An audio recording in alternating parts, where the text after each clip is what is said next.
வணக்கம். ஒவ்வொரு துறையிலும் முழு சுதந்திரம் உறுதிப்படுத்தப்பட வேண்டும் என ஜனாதிபதி தெரிவித்திருக்கிறார்.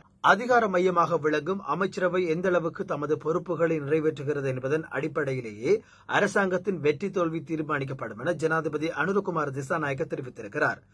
ஜனாதிபதி செயலகத்தில் இடம்பெற்ற புதிய அமைச்சரவை அமைச்சர்களுக்கான பதவியேற்பு நிகழ்வில் கலந்து கொண்டு உரையாற்றும் போதே ஜனாதிபதி இதனை தெரிவித்திருக்கிறார். பொதுத் தேர்தல் முடிவுகள் ஒடுக்கப்பட்ட மக்களின் சுதந்திரத்துக்கான அறைகூவலாக அமைந்தது.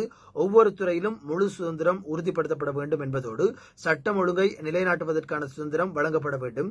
பொதுமக்களின் அடிப்படை உரிமைகளையும் உறுதிப்படுத்தப்பட வேண்டும். இலங்கையை மறுமலர்ச்சி யுகத்தை நோக்கி இட்டு சென்று நாட்டு மக்களுக்கு சுதந்திரமான இலங்கை உருவாக்கப்பட வேண்டும்.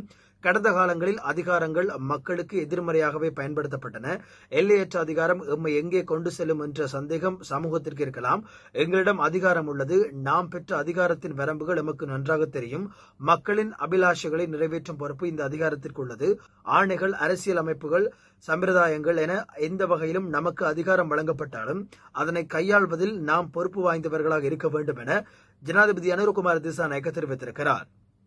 காய்ச்சல் பரவல் காரணமாக மன்னார் ராணுவ பயிற்சி முகாமின் செயற்பாடுகள் இடைநிறுத்தப்பட்டிருக்கின்றன.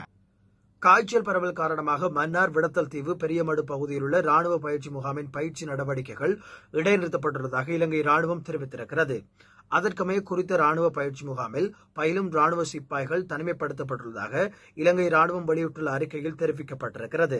கடந்த 11ஆம் தேதி முதல் பயிற்சியில் ஈடுபட்ட சிப்பாய்களிடையே காய்ச்சல் அறிகுறிகள் அடையாளம் காணப்பட்டது. இதனையடுத்து 25 பேர் வைத்தியசாலைகளில் அனுமதிக்கப்பட்டுள்ளனர். அவர்களில் ஒருவரின் நிலைமை கவலைக்கிடமாக உள்ளதாகவும் அவர் மேலதிக சிகிச்சைகளுக்காக அங்குட தேசிய தொற்று நோயியல் நிர்வாகத்தில் அனுமதிக்கப்பட்டுள்ளதாக தெரிவிக்கப்பட்டிருக்கிறது. எனினும் குறித்த நோய் நிலைமை பரவுவதை கட்டுப்படுத்தியுள்ளதாக ராணுவம் வெளியிட்டுள்ள அறிக்கையில் தெரிவிக்கப்பட்டிருக்கிறது. 5ஆம் தர புலமை பரிசில் பெறுபேற்றை வெளியிட உயர்நீதிமன்றம் தடை உத்தரவு பிறப்பித்திருக்கிறது. அண்மையில் நடைபெற்று முடிந்த தரம் 5 புலமை பரிசில் பரீட்சையின் பெறுபேறுகளை வெளியிடுவதற்கு இடைக்கால தடை விதித்து உயர்நீதிமன்றம் இன்று உத்தரவு பிறப்பித்திருக்கிறது.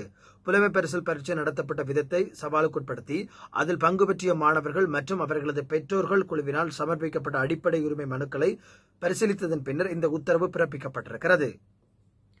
இவைதான் நாங்கள் எடுத்து வந்த சில முக்கியமான செய்திகள். தொடர்பாக மேலும் அறிந்து கொள்ள சூரியன் வானொலி கேளுங்கள். எங்கள் சமூக வலைதளங்களை பின்தொடருங்கள்.